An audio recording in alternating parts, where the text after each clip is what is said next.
welcome back to Tarot Tuesday. Today we are going to talk about the Celtic Cross.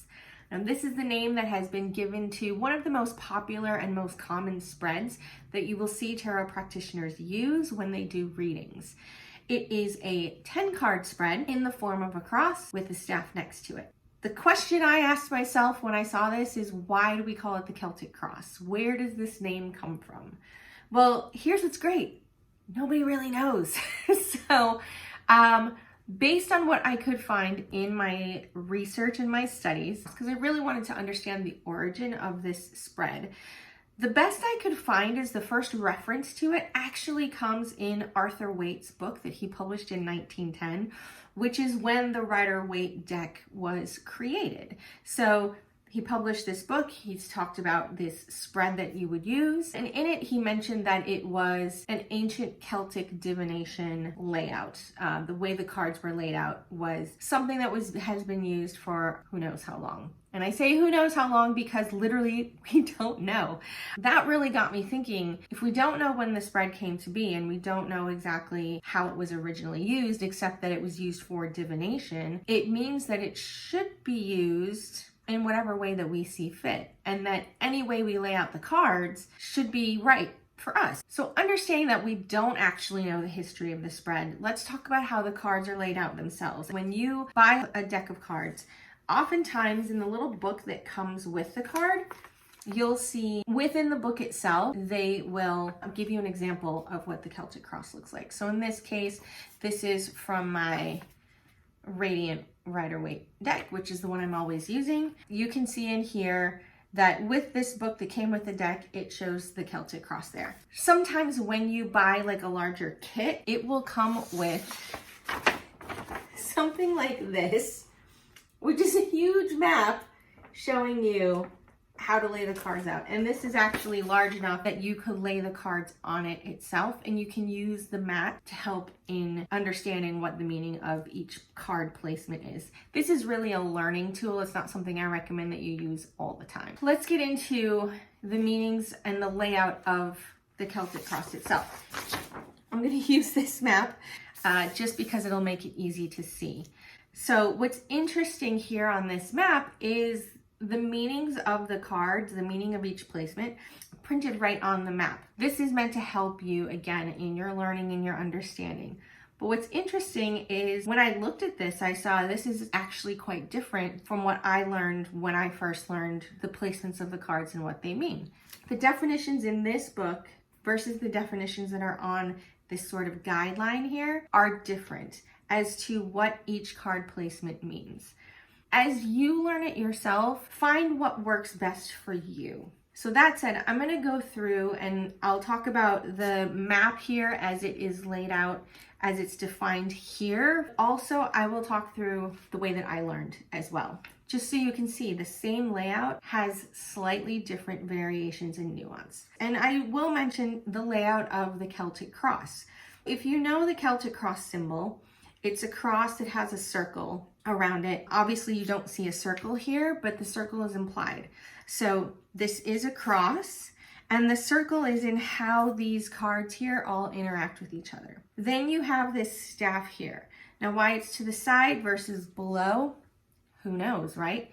Could just be the real estate of the placements where you're laying the cards. If you have a high cross, as it's called, the Celtic Cross with the long stem to it, as a spread, that's going to get quite long considering how large these cards are. So the first card you always lay down is the center one. Here it says this is the present position, the atmosphere in which the question you're currently working on and currently living. Now this is also the way that I have interpreted this card as well. I always say that this is the you card. This is you in the moment, the energy that you're bringing into the reading.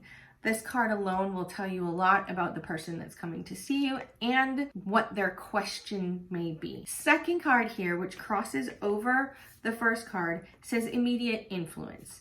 Shows the nature of the influence or obstacles which lie just ahead. This is different from how I learned it, and I'll jump into that in a moment. Let's take a look at this little book here to see the way it's defined here. The covering card covers the present person. This represents obstacles. Literally, it's that simple. This represents obstacles.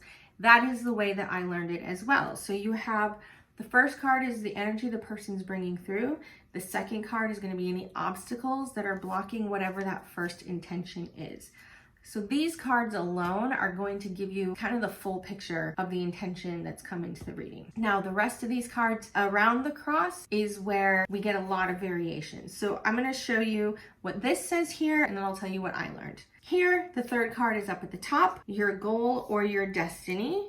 Over here to the right is the distant past in this layout. Down here at the bottom is the recent past events. And then here on the left is the future influences. Now, what's funny about this is the 4 cards, the 4 meanings here are what I learned, but the placements here are totally different from what I learned and very different from what you'll find online. If you go online and you search for the Celtic Cross spread, you will see probably 6 to 7 variations on how these first 6 cards are laid out. These 7 through 10, for the most part, it's consistent. You'll see maybe like 2 to 3 variations. It's one spread with a lot of different ways you can look at it. So I don't want you to ever feel like you are stuck and rigid and it must be this way. Again, the way that I learned it, card number 1 is the energy the person's bringing through. Card number 2 would be what's blocking them from achieving what they want. What's that thing that's holding them back? And it could be internal or external influence. For me, what I then do is the third card I put at the bottom, and that for me is the far distant past. Things that have happened long ago in their life that are coloring their decisions that are still affecting them today. Then I go over here to the left. I like to do a little clockwise rotation here because it brings you over to the staff. It's a better flow in my mind. So this here was where I would put the 4th card, which would be the recent past into the present, things that have happened recently or that are still going on that are affecting the situation. Then I go right up here to the top, 5th card. This is more the present situation, things that are going on, things they do know, as well as it is tied a little bit into the goals of what they want, but it's more where are they currently in the situation. And then for me, the 6th card is over here on the right, and that is that future influence. So a little bit of a view of what's to come, but it's not here's the events that are going to happen. It's more here's the energetic nature of what's to come. This isn't going to tell you that you're going to make $1 million. This is going to tell you like, hey, you may have some things to think about with your finances, depending on what the card is there. So after you go through the cross, which gives you a whole big story, then you go over here to the staff. And you start at the bottom, work your way to the top. And that is consistent with every version of the Celtic Cross that you see. So let's go with how this map shows things. So if we start at card number 7 that you lay out, which is at the bottom of the staff, it says here the questioner. It shows their present position or the attributes and perspective that they are bringing in. Next is the environmental factors. So this is the outside influences that are affecting the question. Number 9, you've got the inner emotions, the things that perhaps the questioner is not aware of, the things they're feeling around the future. And then up here, number 10, the final result, the outcome. So when I learned it, I learned number 7 is the energies, emotions, the feelings that the sitter is bringing into the reading. Number 8 here, where it says environmental factors, I consider this the external influences. So number 7 is about how you're internally thinking and feeling about it. Number 8 is about everything around you. I look at it as the opinion card. This is what everyone is telling you about the situation, who's outside of you, who's outside of your mind, outside of your feelings. Number 9, hopes and fears. It's an easy way to think about it. So this card is often super positive or super negative. They may have huge fears around it, but they also may have huge hopes and huge dreams. So this will just give you insight into that. And then the last one, which is the final result, I look at it as the outcome of the situation. I actually hate this card because this card implies that everything is fixed. Everything you just read, cards 1 through 9, don't matter. You could lay out this entire spread, and if card number 10 is the death card, well, you're basically telling them, sorry, the end is nigh. Like, that's not, in my opinion, the right way to look at this. Why do I even have to talk about the rest if this is set in stone? So that's why I really don't like this outcome card, because nothing is set in stone. We all have free will, we all have freedom to choose, and so the actions that we take can change a future outcome. So it's not good to say, this is absolutely what's coming for you, when you literally can't do that. Unless you have the special skill of prophecy and you know things that are to come that are not changeable, then you can never say that this is truly an outcome. So just want to put that out there. So I hope this has been a super informative Tarot Tuesday for you. I hope you got a better idea of the Celtic Cross and its mysterious origins. And we will see you next time when we talk about, I don't know, more tarot stuff. Take care. And hey, for you on YouTube, feel free to give this video a subscribe and a like. I do these videos every week and I'm really excited to bring more content to you. So as long as you get those reminders, you're never gonna miss anything. And feel free to comment below what you want to hear in these videos. Take care.